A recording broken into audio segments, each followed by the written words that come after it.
Christian, bonjour. Bonjour. Alors en début d'année, une idée prévalait, celle de la resynchronisation du cycle mondial. Toutes les économies allaient tourner à plein régime et on allait assister à une accélération un peu partout de l'activité.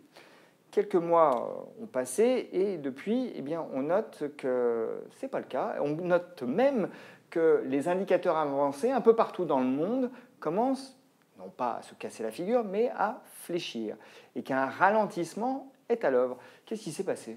Alors, c'est vrai que l'un des éléments qui nous rassurait tous, économistes, c'était le fait qu'on disait tous les pays vont être grosso modo dans une phase de croissance, voire d'accélération pour certains. Donc c'était très rassurant, c'est-à-dire que quand tout le monde va dans le même sens, c'est difficile d'avoir des scénarios très négatifs. En gros, on va se tromper peut-être sur quelques dixièmes de points de croissance, mais on restera en forte croissance.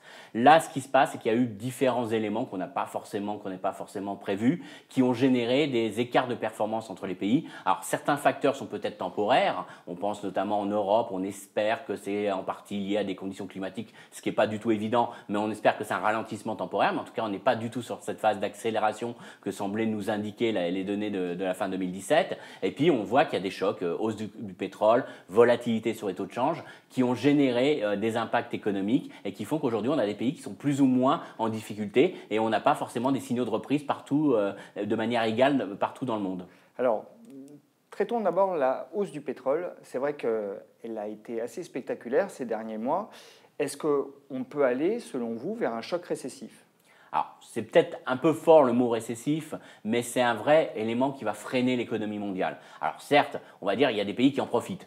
L'Arabie Saoudite est très contente de la hausse du pétrole, la Russie aussi, ça leur fait des rentrées. Bon, maintenant le problème c'est que cette hausse elle s'est faite de manière très violente et très très forte à court terme. Donc ça veut dire quoi ? Ça veut dire que pour les pays qui sont consommateurs de pétrole, le choc est très important sur le pouvoir d'achat des ménages par exemple. Et ça peut vraiment freiner la consommation. Donc il y a cet aspect choc pour tous les pays importateurs et la grosse crainte aujourd'hui, et ce que commence à craindre un peu l'OPEP, c'est que c'est pas que le pétrole monte, c'est que le mouvement soit tellement violent que ça affaiblisse la demande et derrière, naturellement, ça affaiblisse la conjoncture internationale. Et ce mouvement est vécu d'autant plus brutalement qu'il s'accompagne d'une hausse du dollar. Voilà. Et ça ne va pas toujours de pair, hein, hausse du pétrole et hausse du dollar. Là, c'est le cas. Et voilà. C'est encore plus pernicieux. Alors c'est le cas notamment en Europe. Prenez le cas en Europe, on a eu longtemps une appréciation de l'euro qui nous a protégés de la hausse du dollar. Alors, du pétrole. Mais ça, c'est naturellement la hausse de l'euro, c'est pas forcément bon pour tout, mais au moins pour le consommateur européen, il subissait pas finalement la hausse des prix de l'essence. Là, c'est plus le cas puisqu'on a eu un double effet sur le mois de mai, notamment qui a été particulièrement violent, de hausse des prix de l'essence associée à une baisse de l'euro face au dollar. Et donc, on l'a vu tout de suite sur l'indice des prix européen. On est revenu à 2% d'inflation. Alors, c'est pas une bonne inflation dans le sens que c'est juste de l'inflation importée. C'est pas la BCE aimerait bien un peu plus d'inflation, mais là, c'est pas les entreprises qui peuvent remonter leur prix. Au contraire, c'est de l'inflation qu'on importe qui pèse sur le pouvoir d'achat des ménages et qui derrière empêche les entreprises de toute façon à transmettre aux consommateurs des hausses de prix parce que les ménages ont un vrai problème de pouvoir d'achat. Alors vous abordez finalement la question des marges des entreprises et ça me permet de parler des entreprises américaines parce qu'on constate aussi aux États-Unis que l'investissement n'est pas aussi pimpant, aussi florissant que ce qu'on était en droit d'attendre avec une économie en haut de cycle que l'administration Trump soutenait par un plan de relance fiscale et budgétaire. Là encore, on a l'impression que les marges se contractent et que donc l'investissement est pénalisé, ce qui n'est pas de bon augure non plus pour la croissance à court et moyen terme. Oui, ça c'est un des gros éléments d'incertitude qui est apparu finalement, puisque l'un des éléments de confiance sur la conjoncture internationale, c'est qu'on devait avoir cette économie américaine qui devait fortement accélérer. Alors pourquoi ? Parce qu'on a cette réforme fiscale. La réforme fiscale, elle n'est pas neutre, elle fait vraiment baisser de manière assez drastique le taux d'imposition sur les bénéfices des entreprises. Donc ça veut dire quoi ? Ça veut dire un coût du capital moins élevé ou une capacité d'autofinancement qui augmente pour les entreprises. Donc en théorie, on est en droit d'attendre que les entreprises investissent de manière très importante. Alors là, ce qu'on constate sur les premiers chiffres, alors c'est que le début de l'année, mais on constate qu'il n'y a pas eu cette accélération. Alors l'investissement est bien orienté, on est sur un taux de croissance, mais on n'a pas eu une accélération, une euphorie. Alors ça contraste, parce que dans les enquêtes, les entreprises sont très optimistes. Les enquêtes nous disent on va investir plus. Et dans les chiffres, on a une petite accélération, mais ce n'est pas vraiment un élément très fort. Alors ça montre que peut-être il se passe d'autres choses. qu'il y a des éléments qui ont freiné. Et parmi ceux-ci, on voit quand on regarde les marges avant impôt, on voit qu'elles sont sous pression. Alors lié à deux éléments, d'une part un coût du travail qui commence à peser un petit peu sur les marges, les salaires n'augmentent pas rapidement, mais aujourd'hui il y a une très faible productivité, donc du coup même une faible hausse des salaires commence à peser sur les marges des entreprises. Et puis l'autre élément, c'est naturellement la hausse des coûts de production liés aux biens, aux matières premières, qui ne sont pas répercutés aux consommateurs américains. Et là, on voit qu'il y a une vraie pression sur les marges pour certains secteurs. Donc ça, ce n'est pas très bon pour les entreprises. Et d'autre part, on a aussi, alors cette fois dans le monde émergent, des pays qui se retrouvent dans la tourmente. Je songe notamment à la Turquie ou à l'Argentine qui ont vécu des dépréciations spectaculaires de leur devise depuis le début de l'année. C'est un peu étonnant. Je vous dirais que finalement, on n'est pas anticipé ce qui se passe dans les émergents parce que la Fed est engagée dans un cycle de resserrement monétaire et on sait que ça engendre, non pas toujours des catastrophes, mais à minima des turbulences. Et ça, on en avait complètement occulté en début d'année.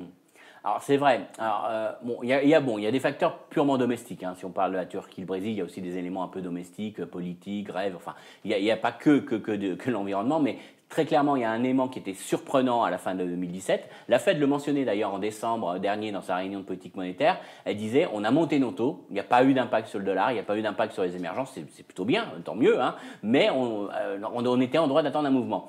Et on l'a eu finalement en début d'année, un petit peu ces impacts. Pourquoi ? Parce qu'il y a d'une part un scénario qui a un petit peu changé, évolué, avec une vraie retour des craintes de tensions inflationnistes aux États-Unis. Alors, ça a du mal à se manifester, mais on est quand même sur une inflation qui est revenue aujourd'hui sur l'objectif de la Banque centrale. Donc on a quand même cette inflation qui s'accélère un peu et on sent qu'il y a des pressions inflationnistes.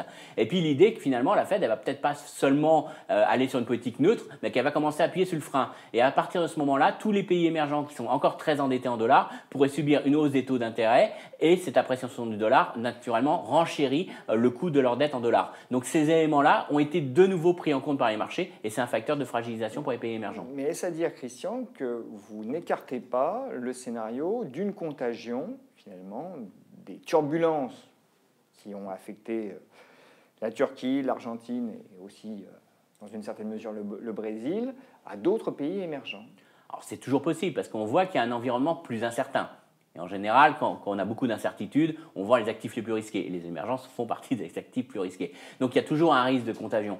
C'est pas dramatique, il faut quand même relativiser. On n'est pas non plus, je ne vais pas vous dire que demain c'est la récession. Hein. On n'est pas dans un scénario extrême, mais on est quand même sur des petits nuages qui sont apparus dans le ciel bleu qu'on avait sur le scénario 2018, qui fait qu'aujourd'hui on a beaucoup plus d'incertitudes. Ça rejoint totalement ce que nous a dit l'OCDE quand ils ont fait la révision de leurs prévisions. Ils n'ont pas beaucoup révisé leurs projections. Hein. Ils ont abaissé la croissance mondiale de 0,1 point, c'est la grosseur du trait. Par contre, il nous a dit des risques émergent. Bah oui, mais ces risques émergent. S'il y en a un qui se concrétise, là, je vais réviser fortement à la baisse mes prévisions. Donc aujourd'hui, c'est le fait que les investisseurs sont un petit peu face à beaucoup d'incertitudes beaucoup plus grandes par rapport au scénario économique qu'on pouvait avoir en décembre. Le scénario n'est pas noir, il est juste un tout petit peu plus gris, mais ces risques sont à prendre en compte. Alors, comme on parle d'incertitude, il faut aussi en évoquer une autre, c'est la guerre commerciale déclenchée, alors pour le moment, j'ai envie de dire à bas bruit par Trump, parce que les chiffres concernés restent relativement limités. Mais on sent bien que là, on a quelque chose qui crée justement de l'incertitude et un manque de visibilité.